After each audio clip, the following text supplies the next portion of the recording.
Name. And I immediately apologized. And it was a sincere apology. But you locked me out.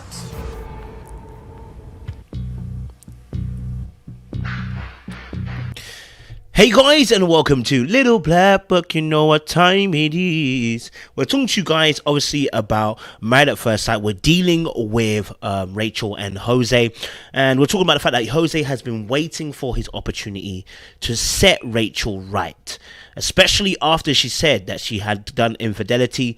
His insecurity was waiting for the opportunity to set her right. Oh, sorry about that.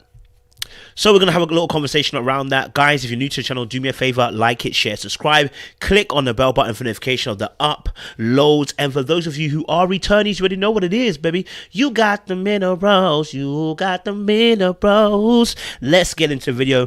Stay hydrated. Why? Because the streets out there are hot. Don't forget to grab your merchandise down below and join the team. Little Black Book. You know what time it is.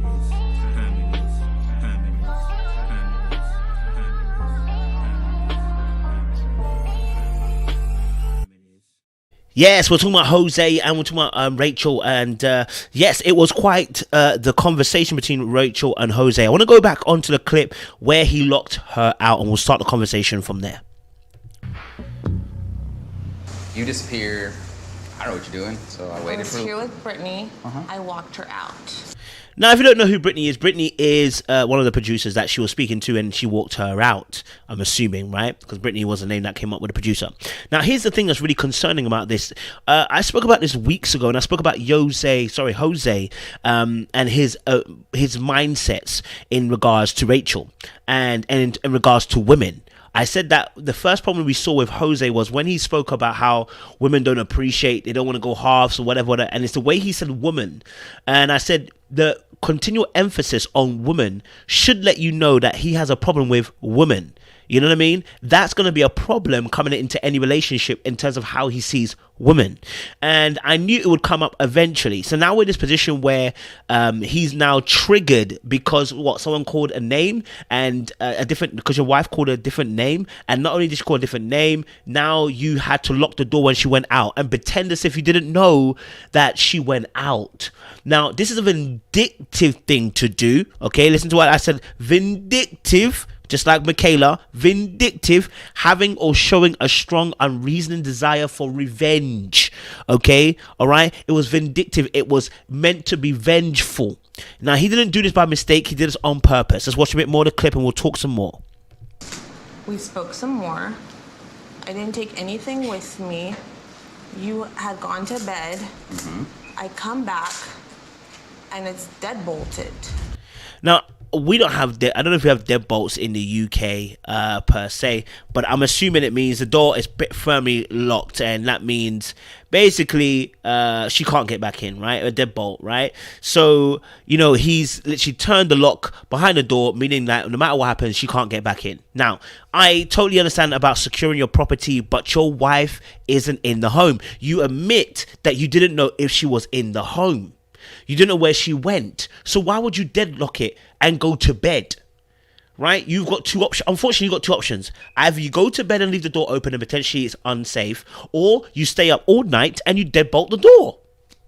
Do you know what I'm saying? Like, you had a choice and you chose an option because you felt some type of way. You wanted revenge on what she had done to you. And that revenge comes from the insecurity you're feeling. And you've been waiting to get her back ever since the infidelity conversation because it triggers you and it reminds you of your parents' situation. All right? And so I'm banging on Mirala's door. I'm banging on Brett's door. Now, this is obviously clearly embarrassing, and also now I actually understand why the men also got on him and said there's more to the story, because if she banged on Gil's door and she banged on Brett and Ryan's door, it means that they were aware that she was knocking on doors the night before, right? It means they were aware that she was out of the home. Right, because Gil and Ryan would have, I'm guessing, well, I say they would have known. It's not guaranteed they would have known. But at least they might have been aware. At least, well, I guess they can't because they were asleep because no one answered the door. Do you know what I mean? Well, we don't know who answered the door eventually. But they would have. I'm guessing they would have probably heard the story in the early hours of the morning when she probably spoke to the girls, right? So, or when she sent a text or message them, whatever. So they would have had some pre-information before they met at the golf course, which is probably why they didn't believe him when he said, "Oh, you know, she called me by another name and it wasn't going to be enough," right? But the concerning thing is, sir, one, it wasn't your home, it's our home. Okay, so it's our home, so I always protect our home, which means you're included, but you didn't do that. And also as well, this is not a home, a house that you own. So if you own, and this is why I was saying to you from weeks before, I said his whole ethos about wanting a joint account and all this stuff, I said it would work if I didn't feel any signs of control. But I felt the control from weeks before he even, and even before he met Rachel, I said it's going to be a problem. And then he kept on speaking about how he wanted to have a joint account and stuff like that. And I said, this is going to be a problem because the way he's talking, he wants control. That's what he wants, because that control is about power, and that is because he felt like he has been robbed of power. There are red flags. For instance, dating someone for 4 years and never saying I love you. It's not difficult to say I love you after 4 years. Then what relationship were you in? What was going on with you? Why aren't you able to say I love you in 4 years time? I'll tell you why. Because it's an area of power. Saying I love you makes you vulnerable. Saying I love you makes you weak. Saying I love you means showing myself to you. Although we know he has said I love you to Rachel under duress because she said about putting a knife to him, and I'm sure it was a joke, but there was a little bit of seriousness in that joke, which is that she probably asked him and he probably felt like he was under duress. Do you understand? Let's play a little bit more. I'm banging on everybody's door. I'm calling all my friends in the middle of the night to tell them that my husband locked me out of the apartment. You know I lock the door every night. I secure my property before I go to sleep. Now he knows. Okay, here, listen to the language he's using. I want you to be very, very, very, very careful now. He said, you know, every night I secure my property every night. I spoke about this before. I said personal pronouns are very important because they speak to the person and what they really mean. He don't mean ours because it's not ours, it's his. That's the problem. His mindset is me. Who owns all of this? You come into it, which is why he doesn't give her no room to express herself in the marriage when it comes to things. He's already got it all planned. So I secure my property, not I secure our property every day. No, he let her know I secure my property every day. That's the reason why he didn't. As the reason why he secured the property, knowing that his wife was out, and your wife didn't have a phone on her. So wouldn't this be maybe more cause of a concern? Right? But instead you took another route of getting angry, frustrated, and acting out of that anger. Come on, big man. Come on. We can't accept that, bro. We can't accept that. You know, we can't accept that. And his attitude as well. Look at this. Wife home. I don't know where you were at or what you were doing. Then ask. Like you just took off. Then ask. I feel like you don't care. The mad thing is the unconcernedness, even how he's just frying his steak or whatever and being unconcerned. And this should have been, I would have been concerned if my missus went out in the middle of the night at 12:30, right? And I'm telling you what happened. His mind was racing. His mind was chugging it, blood. He was thinking to himself, blood, she's probably out there getting her back blown out. Someone else she's probably cheating on me. She's probably with some man. Meanwhile, she's out with the producer, Brittany, right? This needs to be a conversation the next morning. Where were you? What happened to you? Now, don't get twisted. Just leaving the house, I wouldn't have done, just leaving the house, whatever. She probably wasn't thinking, I got to do this. Which is very similar to Zach, which is why I keep saying that people could talk about Zach and everything like that. Oh, you could have messaged, you could have texted. She was out. She just went quickly out somewhere to go and talk with the producer. And all of a sudden, she comes back in a deadbolt and locked. And now we're getting this nonchalant energy from him because again, if he shows any sign of emotion, it's gonna be a sign of weakness. He wants to show his masculinity, right? Cool. As a resident said, he's trying to get ahead of the devil. You know what I mean? Here's my thing as well. I wanted to just get onto this clip here. That was Brittany, then a producer. Okay, so Rachel comes back. Rachel comes back and wants to say a certain piece, right? Now, the thing with Rachel, obviously, we know already that she said that she piles on and then she releases it in one whole go. This has been it's been on her heart, it's been on her mind. She's seen the control, just like the brushing of teeth. She actually let him know earlier on, which I said I commended her for when he was doing the brushing of teeth. She told him, listen, hey, look, I don't like the brushing of teeth, like it doesn't need to be. And I commended her for that, for standing up to him so early on, because at the end of the day, why do you need to brush my teeth? What the hell? Like, when insecurity starts playing up, you start doing wild stuff, like trying to brush my teeth for me. That's the wild stuff of insecurity and how it shows up. Build up. I wrote this 2 weeks ago, and I would really like you to listen to this. You are my priority. But I actually liked her little letter that she wrote there. And she was right. You know what? There's one thing that Jose cannot do, and that is admit when he's wrong. Because if he admits he's wrong, it means breaking the perfectionist image. And there's no such thing as being perfect. When you got a perfectionist image, you end up operating from a space of insecurity, because there's no human that's perfect. And when you are making mistakes, what you're doing is you're covering it up.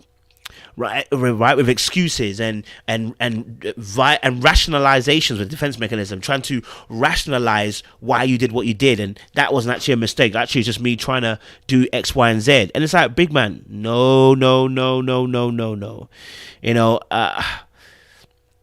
She said she can't trust him. He said he can't trust her. We're in a space where I'm going to be honest with you. Like, what Jose did for me, was a bit of madness. It was honestly a bit of madness. And the fact that he went to explain to the boys and they called him out. Let's go to that clip, man. They honestly called him out. Let's go to this part where they called him out. It started like midweek. We're at the clubhouse, whatever. She called me by a different man's name, and I was like, ooh, I don't know about that, right? Maybe I overreacted. I don't know. So it gets like a... No, he says to the boys, listen, it started at midweek clubhouse. Maybe I overreacted and stuff like that. And he's trying to set up the story right now, right? The key point is, will he add essential details? The key point in this story is, will he add essential details to make sure people fully understand? I understand locking the doors and all, but not when your wife, when you know your wife's not at the house. And this is what was important. Men have to hold each other accountable when we are, especially in the marriage stage, right? Because sometimes, and men and women need to do this, right? But he was on some bull crap. And this is why Gil had to, I understand you locking the doors. Everybody does. But not when your wife's out. And that's where it becomes vindictive, because you knew your wife was out. Right? And you chose to do this. And I said this earlier on, when you're locked into your reality and your world, you see things through your own lens and can't see it through any other lens. And this is why he didn't tell the full story all the way as to the reasons why she flipped out. The real story. That's why he kept on saying, apparently. There is no apparently. This is what happened. This is what you did. This is what she said. You hit her up to see if she was going to come back? No, I did not. But it wasn't intentional. So now Gil's asking some real questions. Did you hit her up to see if she's going to come back? No, he didn't. Why didn't he do that? The reason why he didn't hit her up is because he didn't want to hit her up. If he hits her up, she might have a viable excuse. That would then kill off his anger. Then he won't have an excuse to be angry as he did. Because when you're in your insecurity, you want the confirmational bias. When your insecurity is triggered, you've gone too far and you want the confirmational bias. You don't want it to be false, because then it's like, I've overreacted. It's too late. I'm gone.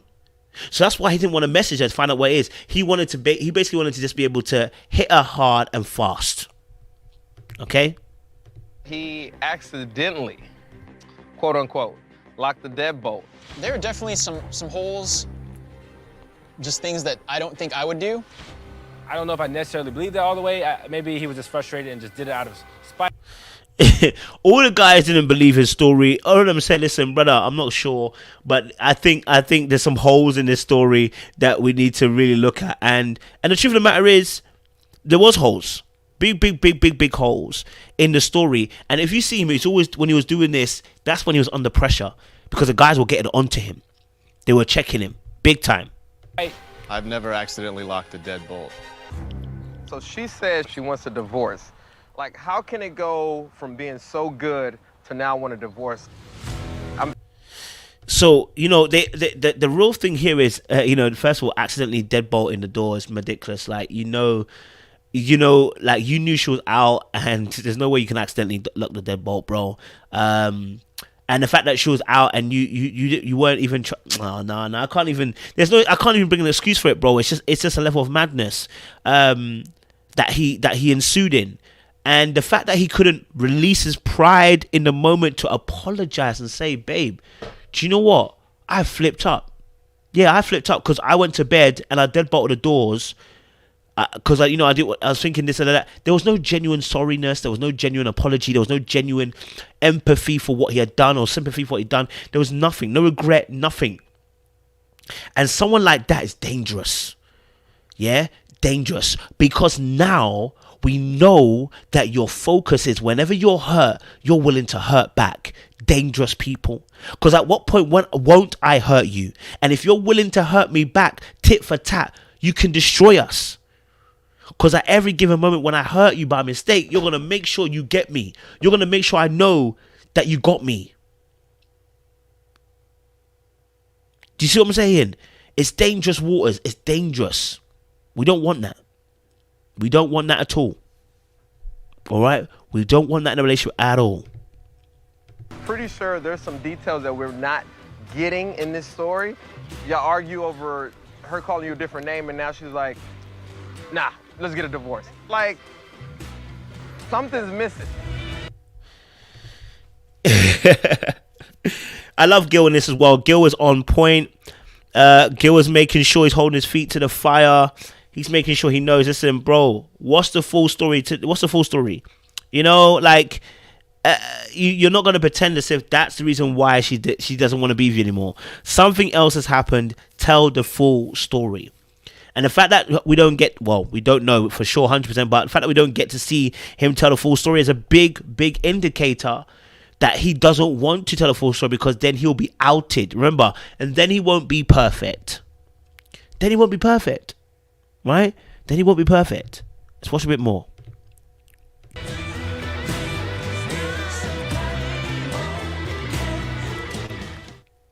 Oh.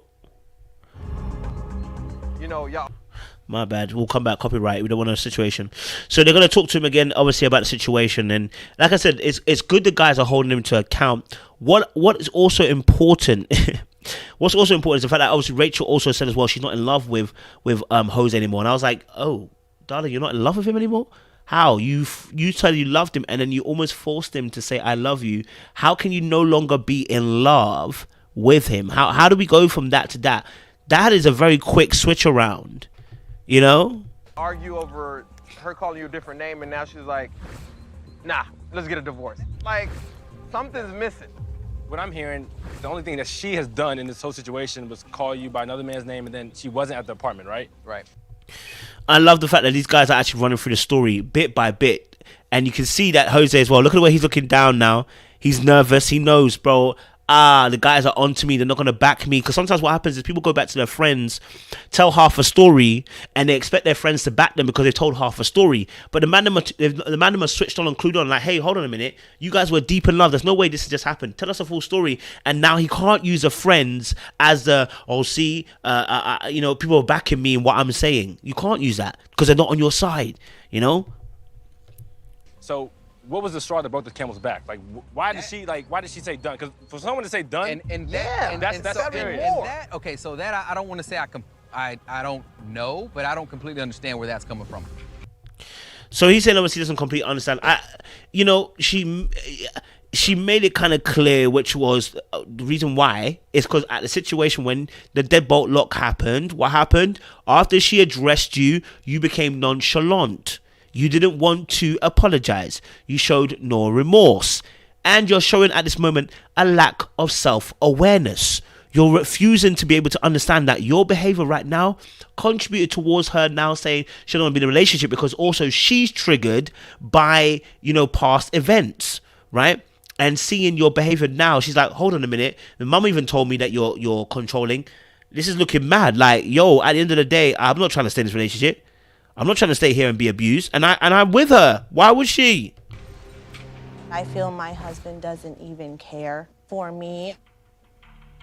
Technically, legally, we're married, but emotionally, we are not married. When I finally confronted him.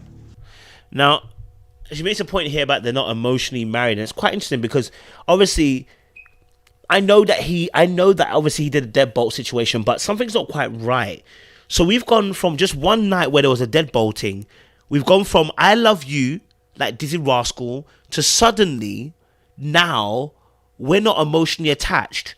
That means you haven't been completely honest in the conversations you've had with Dr. Cow and Dr. Viviana, which you had earlier on, because this was not explained at all. This was not spoken of.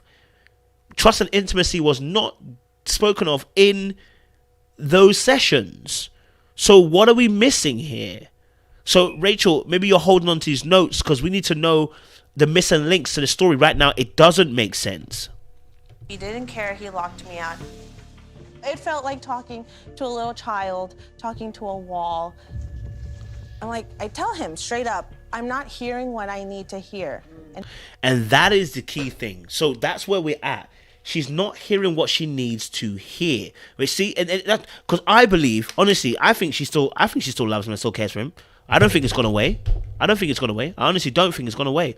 I think what's happened is she's frustrated, she's annoyed, she's hurt, and she said something quickly out of the emotion rather than actually taking time and setting it down. Just like she made a premature move by saying, well, I'm going to be done then, I'm going to walk out. It's like, babe, don't say and do things on temporary emotions, innit? You got to calm down first and then make a decision. Again, I'm not blaming her for Jose's behavior. His behavior is on his own. What I'm talking about is what, in this situation, sis, why are you making a point about,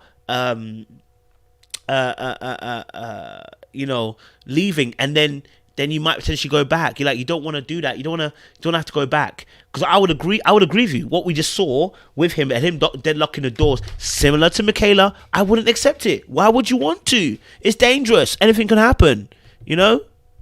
He's like, well, I don't want to tell you what you want to hear. Like, take husband, wife out of it. That's human decency. And I'm telling you, it's that body language, the unresponsiveness, deflecting blame and pinning it back on me. I just feel like... And what she's mentioning there is she's noticing those behaviors that she's seen in the past, just like our brother Zach also noticing in Michaela. The only difference is she's able to articulate what she's seen, which means she's probably gone and done some research around it in the past, to help her have vocabulary in deciphering what she's seeing. Because sometimes what happens is people don't have the vocabulary, and it's like they're trying to explain something, but they don't know how to put words to what they've seen, the actions. But what she's done is quickly she said, oh, this is what he's doing, this is what he's doing, this is what he's doing. And that helps you to stay sober. Because you're not acting on the emotion that you're feeling. You can actually say, actually, I've seen that behavior and I know what it is. I can label this, label that, label this. And it keeps you sober and be able to react in a way that you're sober-minded to a point. You know what I mean? Like, it's showing that his ego is super, super vulnerable and sensitive. He was very upset with the mistaken the name. He results into like retaliation tactics. Yep, tit for tat. That is the childlike state, and that is when people have not healed from emotional wounds. That's not even that. I mean, that's part of it is emotional maturity, but it also is as well that when you haven't healed your emotional wounds, that is what you'll resort to. Calling you a different name, bro, it's never that deep that you would go and lock the door, deadbolt, and then become nonchalant and as if the person's crazy and coming at you and you don't really care what they're saying. You don't care how they feel in that moment, saying, you can go, I don't care. If you want to go pack your bags, go pack your bags, and not care 1 inch or ouch. Because what? You know that she wants you just to be able to say, hey, look, I care. He don't want that. He does not want to do that. He does not want to admit that he's wrong.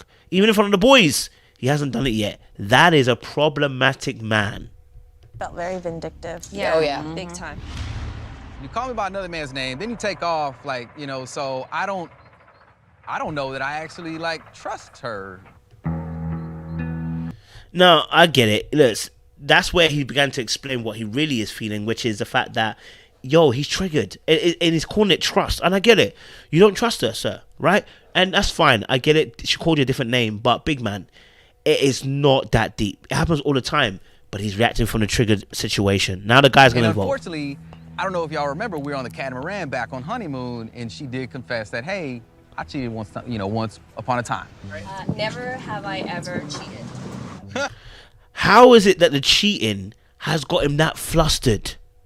See, that's where you need to be able to do self-internalized work, because then you have to pinpoint the thoughts and where they come from. Where are they originating from?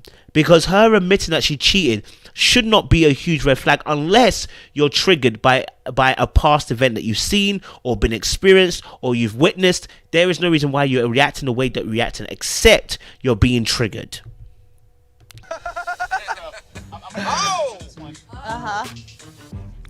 Damn, I married a cheater. What else has she done to me? Man said, damn, I married a cheater, and didn't even look at her.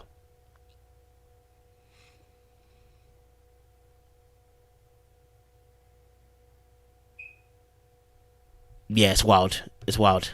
Make you believe she's sleeping around.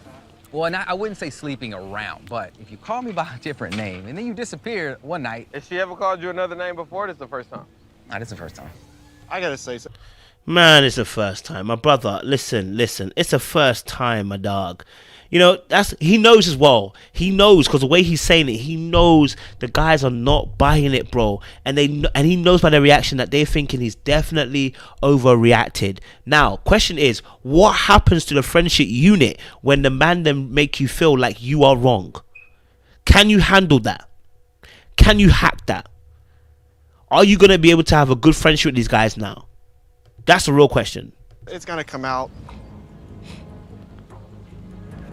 She called you Johnny. I don't know how you take that to like, maybe she's sleeping around. Like, she called you Johnny. Okay, so here's the crazy thing. How did he know that? I don't know. That was maybe said or maybe that was said amongst the guys earlier on or whatever. Or maybe he got told that from the girls, from Rachel telling one of the girls, and he got told by his missus. But it doesn't really matter. Either way, he knew the name was Johnny. And the Johnny is his boy.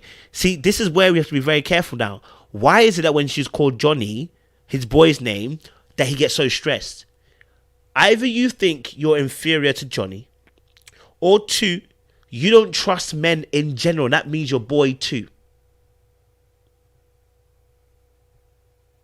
You don't trust Johnny, not because of what Johnny's done, but what you've seen that men can do, or women can do, and people can do in relationships.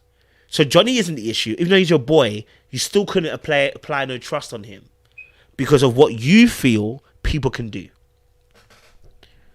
That's the brokenness. You can't even trust your friend because you called you Johnny. I'm pretty sure it's this Johnny. Johnny Jose is very familiar J's, right? Yeah, J names. And we're always talking about each other, always with each other. Exactly.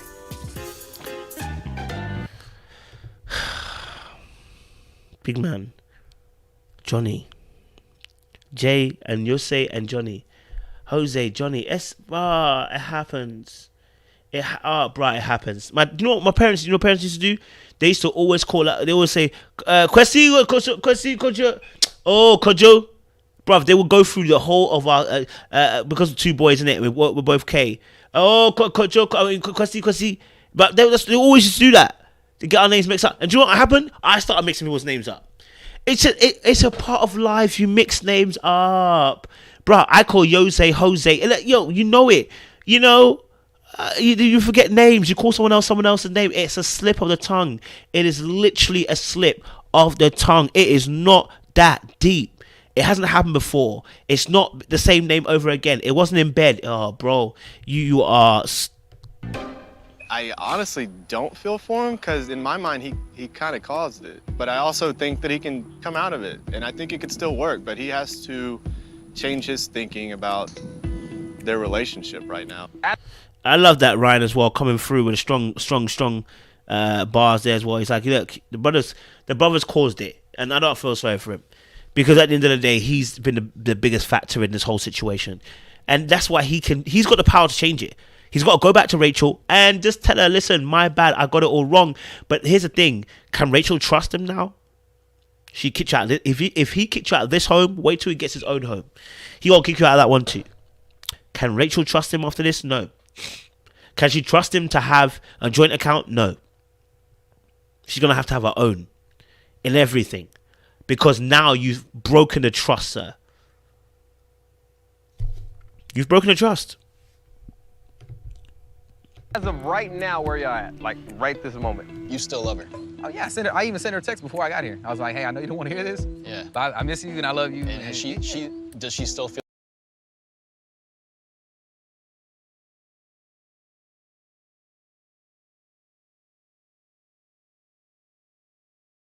Sorry about that. So man couldn't give her the empathy, but but sent a text saying I love you and I miss you. Sir, we are really, really messing up. We are really, really messing up. When it really mattered was when you were right in front of her. Pride wouldn't allow you to say you're sorry then, but now you say I miss you. This boy won't say sorry, bro. He's gonna be the ultimate downfall of this marriage. Honestly, the pride will come before a fall. In fact, he's already there. Feel the same way about you? I do not love him anymore. Hey, He broke a major boundary though. That's like, Kabro Kataya. She said, I'm not in love with the guy anymore. I think she's fallen out of love. I think she falls out. If she's fallen out of love already, then she was never in love in the first place. And they were never really in love. You know what I'm saying? But anyway, guys, like, share, subscribe, click on the bell button for notification uploads. We appreciate you. Stay locked and stay loaded. Little black. You know what time it is.